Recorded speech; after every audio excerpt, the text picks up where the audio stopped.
Armageddon è un film del 1998, diretto da Michael Bay, prodotto da Jerry Bruckheimer e distribuito dalla Touchstone Pictures. Il film segue un gruppo di perforatori di carotaggio inviati dalla NASA a fermare un gigantesco asteroide in rotta di collisione con la Terra. Il cast è composto da Bruce Willis, Billy Bob Thornton, Ben Affleck, Liv Tyler, Will Patton, Steve Buscemi, William Fichtner, Owen Wilson, Michael Clarke Duncan e Peter Stormare. Il film è stato un successo commerciale, incassando 553 milioni di dollari in tutto il mondo contro un budget di 140 milioni di dollari e diventando il film di maggior incasso del 1998. Tuttavia, il film ha ricevuto recensioni contrastanti da parte della critica. Secondo Bruce Joel Rubin, sceneggiatore di Deep Impact, un presidente di produzione della Disney avrebbe preso appunti su tutto ciò che lui aveva detto durante un pranzo. Questo spiegherebbe perché Deep Impact e Armageddon avevano la stessa trama e furono prodotti e rilasciati in contemporanea. Armageddon sarebbe stata la risposta della Touchstone e della Disney al film Deep Impact. 9 scrittori hanno lavorato alla sceneggiatura, ma solo 5 sono accreditati. Oltre a Robert Roy Paul, Jonathan Isling, Tony Gilroy, Shane Salerno e J.J. Abrams, gli altri sceneggiatori furono Paul Attanasio, Ann Biderman, Scott Rosenberg e Robert Town. Originariamente solo la sceneggiatura di Isling, basata su quella originale di Paul, aveva ricevuto il via libera dalla Touchstone. Il produttore era Jerry Bruckheimer. Alcuni astronomi avrebbero affermato che Deep Impact sarebbe scientificamente più accurato. Alcuni sono arrivati al punto di dire che Armageddon sarebbe il film meno scientificamente accurato della storia cinematografica. Bruce Willis fu scelto per il film a causa di un precedente contratto che prevedeva che girasse 3 film. Naturalmente, fu anche profumatamente ben pagato. Inizialmente si era pensato a Sean Connery per il ruolo di Stamper, ma Bay decise che la parte dovesse essere affidata a un attore più giovane. Le riprese di Armageddon iniziarono il 27 agosto 1997 e terminarono il 29 gennaio 1998. Nel maggio 1998, Joe Roth, presidente di Walt Disney Studios, aumentò il budget del film di 3 milioni di dollari per includere ulteriori scene di effetti speciali realizzati dalla Dream Quest Image per mostrare un asteroide che impattava su Parigi. Questo filmato aggiuntivo, incorporato solo 2 mesi prima dell'uscita del film, è stato appositamente aggiunto per la campagna pubblicitaria televisiva per differenziare visivamente il film da Deep Impact, che era stato rilasciato pochi mesi prima. Con un budget di 140 milioni di dollari, era il film più costoso di Buena Vista all'epoca. Come si è arrivati alla trama principale dei 2 film, Deep Impact e Armageddon, secondo cui una cometa che, colpendo la Terra, potrebbe spazzare via la vita dal nostro pianeta? Tutto nacque nel 1993, quando 2 astronomi della NASA, Eugene e Caroline Schumacher, marito e moglie, insieme a David Levy, individuarono, studiarono e documentarono con diverse fotografie una cometa che, un anno dopo, cadde su Giove. Quella cometa fu chiamata Schumacher-Levy 9. I coniugi Schumacher avevano decenni di esperienza nel campo dell'astronomia.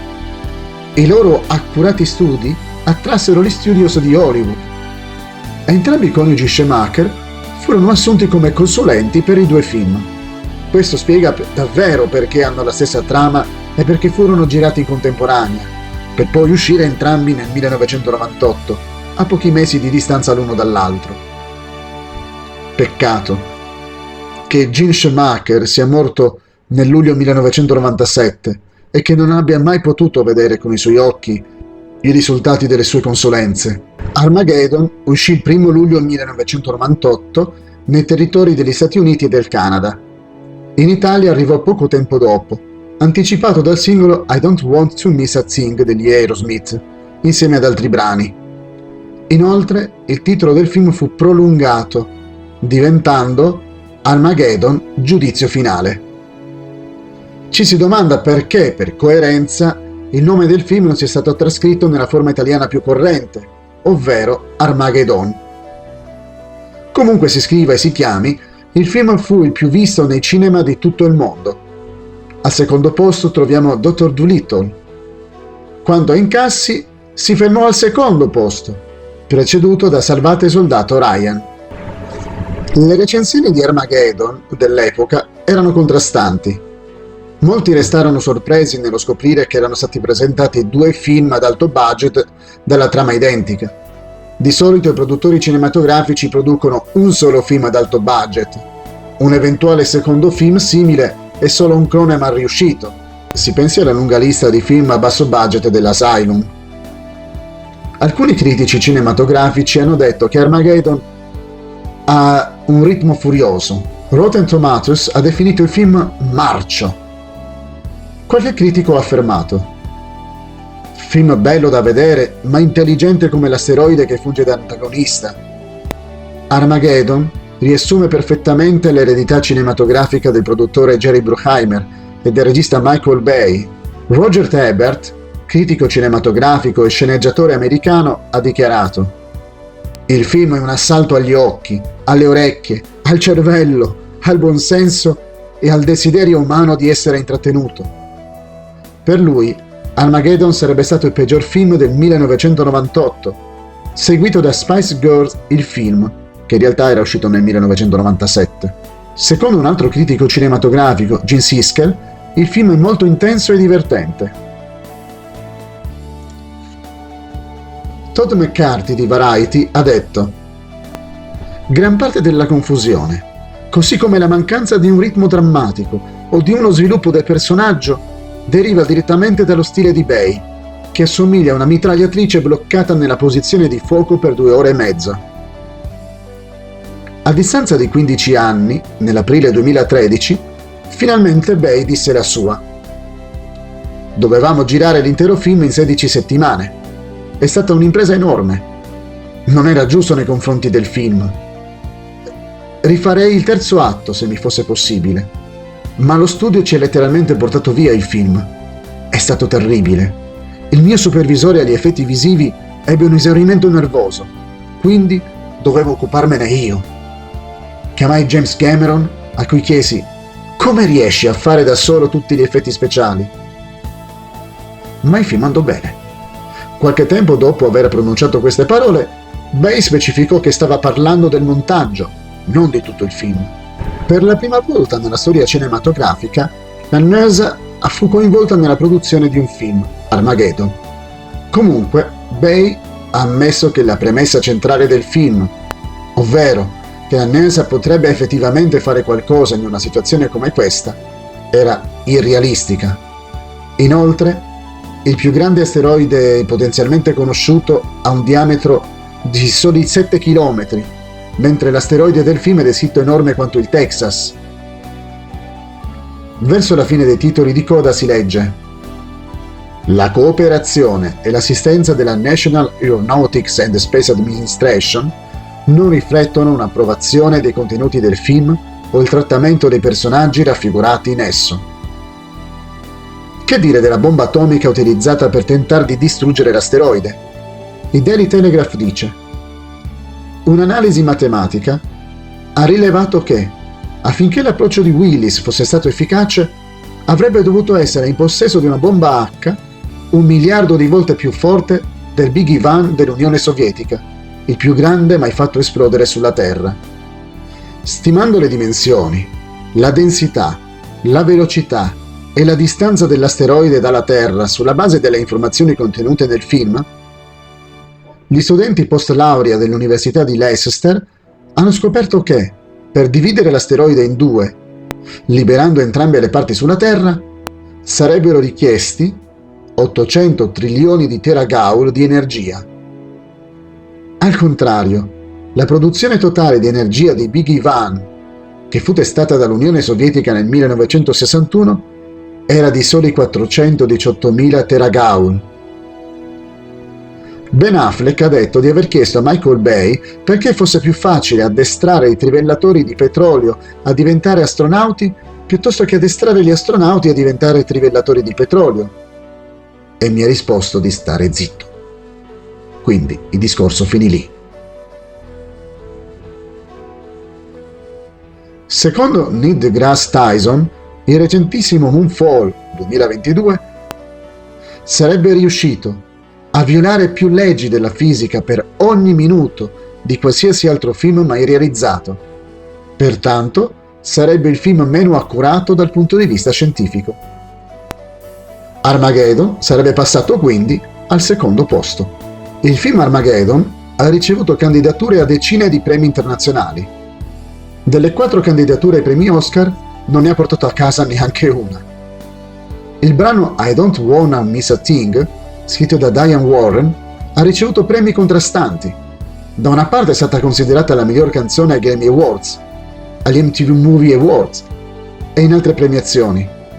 Dall'altra parte è stata premiata anche come peggior canzone originale ai Golden Raspberry Awards.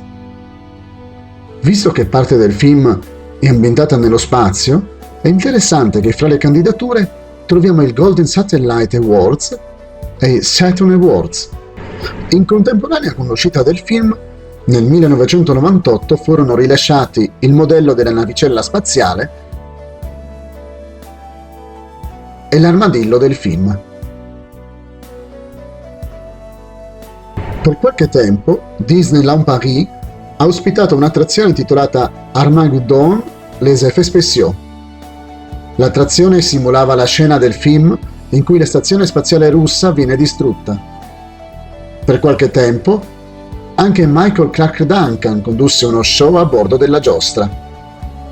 Abbiamo parlato ampiamente del film Armageddon, ma questo è un canale musicale. Allora spendiamo qualche parola anche sulla colonna sonora. L'album contenente l'intera colonna sonora fu pubblicato il 23 giugno 1998, ovvero una settimana prima dell'uscita del film. Di sicuro fu una mossa commerciale importante che contribuì al successo ai botteghini. Lo stesso giorno fu pubblicato a parte il singolo Remember Me. Il 29 luglio, invece, uscì I Don't Wanna Miss a Thing, che includeva un paio di versioni della canzone, Remember Me e una scena del film in formato audio. Fu interessante quello che riportò la rivista MIDI Song sul brano I Don't Wanna Miss a Thing. Il brano era stato scritto dalla compositrice Diane Warren. La Warren compose musica country e R&B, ma il brano sarebbe stato assegnato agli Aerosmith, una band profondamente heavy metal. Il brano fu una connotazione pop molto leggera, eseguita da un'orchestra sinfonica. Come presero l'idea di realizzare una canzone sinfonica Steven Tyler e gli altri membri della band? Affermarono che, da quel momento in poi, nella loro musica avrebbero iniziato a includere sempre più spesso citazioni e riferimenti sinfonici. È andata così? Mi pare che con il passare del tempo siano tornati al vecchio stile metallaro. Grazie ai film Deep Impact e Armageddon è entrato nell'immaginario collettivo che Armageddon sia sinonimo di distruzione causata da un asteroide. Ma è davvero così? La parola Armageddon è di origine ebraica. È stata usata per la prima volta alla fine del I secolo d.C. nel libro biblico di Rivelazione, o Apocalisse. In quella pagina della Bibbia, Rivelazione 16 da 13 a 16, si legge che Armageddon è la guerra del gran giorno dell'Iddio Onnipotente. Pertanto, è un altro modo di definire il giudizio finale che Dio porterà sulla terra. Chi ha aggiunto questa espressione al titolo italiano del film ci ha azzeccato, almeno in parte.